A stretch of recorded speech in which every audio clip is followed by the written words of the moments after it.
load of presents under the tree. Chestnuts roasting on an open fire.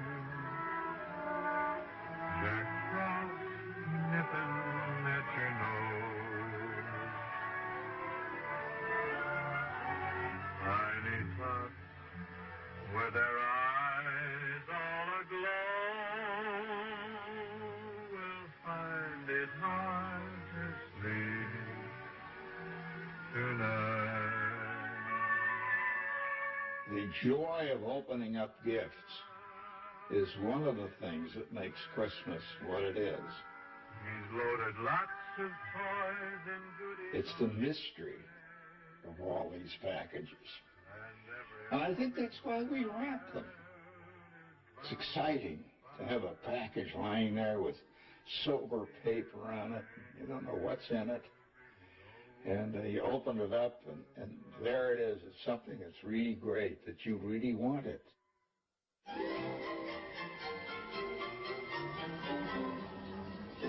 But to give presents, you have to shop for them. And shopping has long been at the heart of the Christmas season. Critics say this yearly buying frenzy obscures the real reason for Christmas, to celebrate the birth of the Christ child.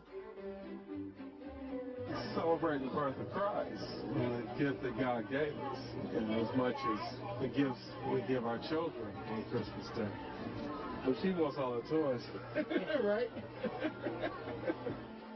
I think a lot of it is more commercialized than when I was younger. I remember going to church and having family dinners being more of an important aspect of it. It's difficult because the children don't grow up realizing what the real meaning is. People say that Christ has been lost in Christmas. Implicit in that is the idea that Christ had ever been totally the center of Christmas.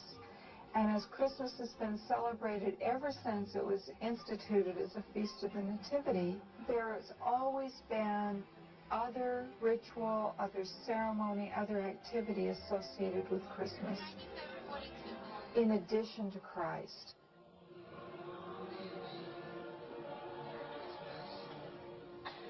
At the All Souls Church in New York City, Christmas Eve services give the secular side of the holiday some stiff competition. At All Souls, we sing carols. We bring in choir and orchestra who do great music from the Christmas tradition. Certainly today, most churches revel in the celebrations as completely as do the corporate malls. That's not a bad thing. It actually goes back to the sources of this kind of holiday, where we recognize that people have deep needs at this time of year to connect with that which is very important, but also to celebrate.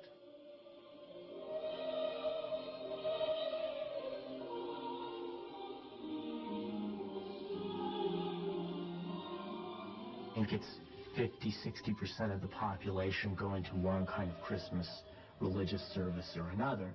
So clearly, a lot of people haven't lost sight of the religious meaning. But what seems to be the concern here is that there's a struggle, a competition over what the real meaning is, and a sense that the religious is not competing effectively with all these other competitors. But perhaps Christmas in America is more a combination of the sacred and the secular, and less a competition between the two.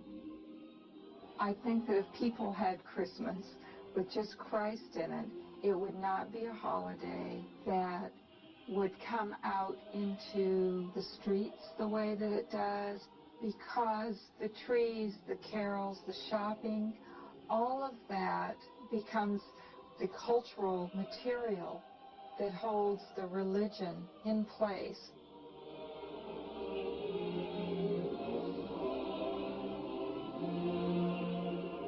This cultural material is everywhere.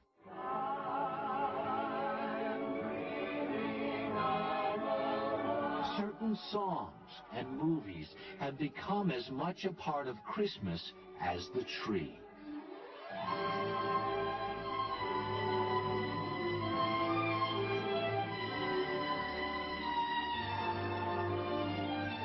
I don't want to get married to anybody, you understand? I want to do what I want to do. And you... Movies such as It's a Wonderful Life, our hunger for them, our delight in them, reflects a deep potential goodness in the human soul. But these are good movies. They have, people do good things and they get rewarded for them. To my big brother George, the richest man in town.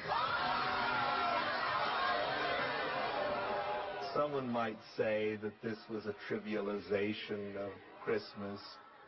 I think it probably is coming a little closer than many of the things we do to tapping the true Christmas spirit in the broadest sense of that word. That's a Christmas present for a very dear friend of mine. Look, Daddy, teacher says every time a bell rings, an angel gets his wings. That's right. That's right. Attaboy, Claire. Nowadays, kids watch new films and new TV shows. Why, Mr. Scrooge!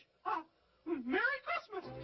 And they will grow up thinking that that was the way Christmas always used to be. You leave me no alternative to give you... Toys! Yes, toys. No. I'm giving you a raise. We always reinvent, and every time we reinvent, we think that what we're reinventing is something that has no beginning. You can reinvent Christmas or celebrate it the way your great-grandparents did. The only thing you cannot do is ignore Christmas. To not catch a glimpse of a Christmas tree or hear a note of jingle bells would be nearly impossible. And since 98% of Americans celebrate Christmas in some form, it looks like that won't change for quite some time. Something touches American somewhere down deep in his belly button about Christmas. He can't really explain what it is about Christmas that he enjoys so much. He just knows that when all those red and green lights go up, you know, on the street, and you see Santa Clauses walking around with their bells, if something happens to you, you enjoy it. Now, you can be cynical all you want, but you still enjoy it.